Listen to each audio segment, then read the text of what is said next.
Nisikize. Tukimaliza event, tutamaliza na modeling and catwalking.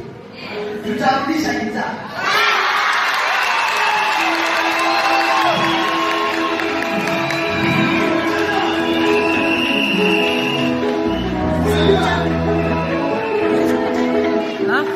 Ukitaka kukula chakula mtoto, unampeleka sahani yote mzima na unamwambia kupakulia yeye mwenyewe.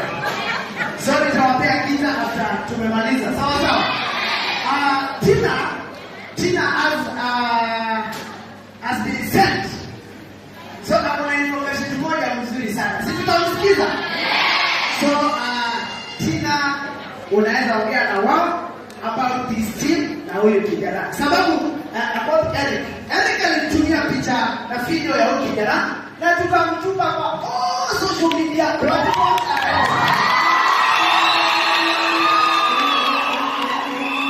So after going viral, Tina alitusaidia sana huyu kijana kuingia kwa mitandao na wapi. That's why I'm saying she has a very nice message.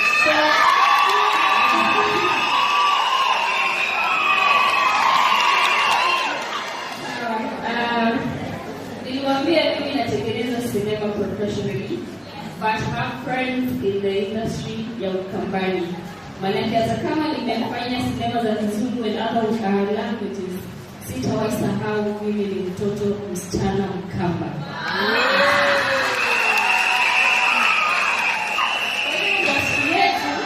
Kuna bands mingi sana. Tulipata mix ya wasanii kama 6 alikuwa amepiga, nika reach out for some of them.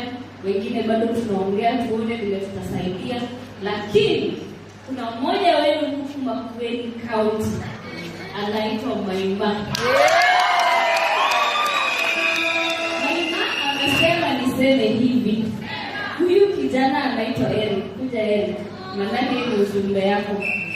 Amesema atamlipia school fees ya 1 year.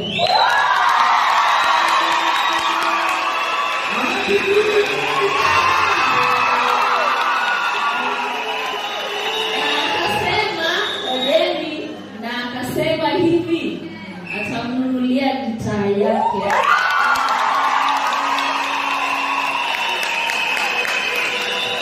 Akasema tena si ahadi tu anapeana, huyu aende kwake pale Kiembeni na mamake mzazi wapokee hizo zawadi na mimi nitakuwa hapo.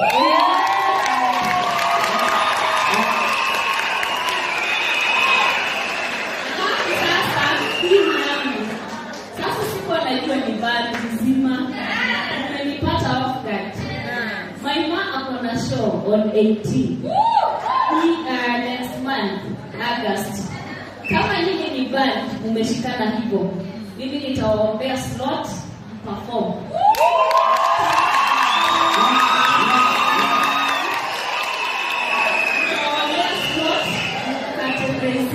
Manake is one of the artists wenye wanashika sana mkono upcoming artists. So wapigeni makofi.